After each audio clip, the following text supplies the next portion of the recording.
Alinsunod sa utos ni Pangulong Ferdinand R. Marcos Jr. na tugunan ang pakailangan ng mga naapektuhan ng nagdaang mga bagyo at habagat, mga miyembro ng SSS, Pag-ibig at GSIS maaari nang mag-apply ng calamity loan. Yan at iba pa sa Express Balita ni Jeremy Piscano.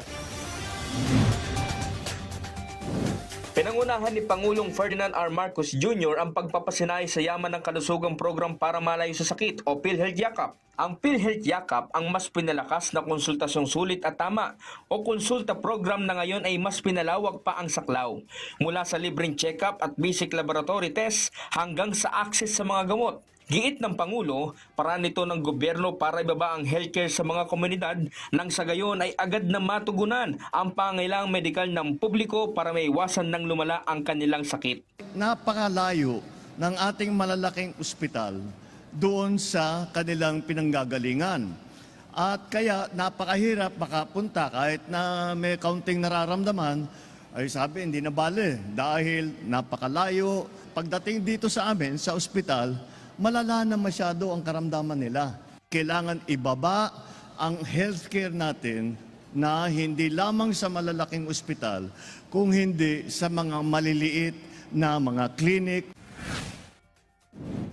Pwede na mag-loan ang mga miyembro ng SSS, katumbas ng 1 monthly salary credit o MSC na na-compute batay sa average ng huling 12 MSC na rounded up sa nearest 1,000 o sa halagang in-apply nito na hindi lalagpas sa 20,000 piso. Pwede rin mag-avail ang mga miyembro ng calamity loan ng hanggang 30 araw mula ng inanunsyo na pwede mag-loan para sa calamity loan sa pahayagan. Para sa kabuang detalye kung paano ma-avail ang calamity loan ay magtungo sa pinakamalapit na tanggapan ng SSS o bisitahin ang kanilang website na www.sss.gov.ph. Samantala, inanunsyo ng Pag-ibig Fund na pwede na mag-apply ang membro na naapektuhan ng pananalasan ng bagyong Krising at ng hanging habagat ng calamity loan at housing loan insurance claim para sa nasira nilang bahay. Makikita sa website ng Pag-ibig pati na rin sa kanilang Facebook page ang mga requirements para sa calamity loan at housing loan insurance claim. Para tugunan naman ang pangailangan ng mga membro ng Pag-ibig na nasalanta ng matinding baha, may tulong na ibinibigay ang ahensya para sa mga kwalipikadong membro. Bilang tugon po sa direktiba po ng ating mahal na Pangulo, agad-agad po na nag-mobilize ang Pag-ibig Fund ng calamity loan para po handa tayo sa mga members na maaaring tumakbo sa atin for financial assistance. Ito po'y bukas para sa mga miyembro na ang kanilang mga lugar, kanilang mga area ay idineklara under state of calamity.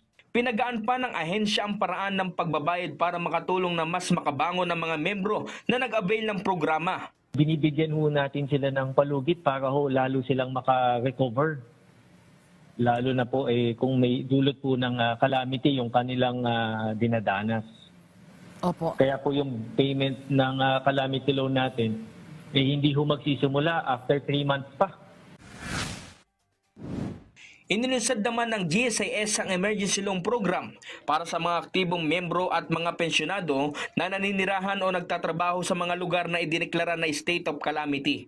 Maaaring umutang ng hanggang 20,000 pesos ang mga first-time applicants, habang 40,000 pesos naman para sa may existing loan kung saan ibabawas ang dating balanse at makukuha pa rin ang 20,000 pesos na fresh funds.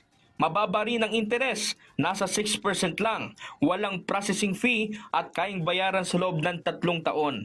Available na rin ang application online gamit ang GSIS Touch mobile app kaya hindi na kailangang pumila pa.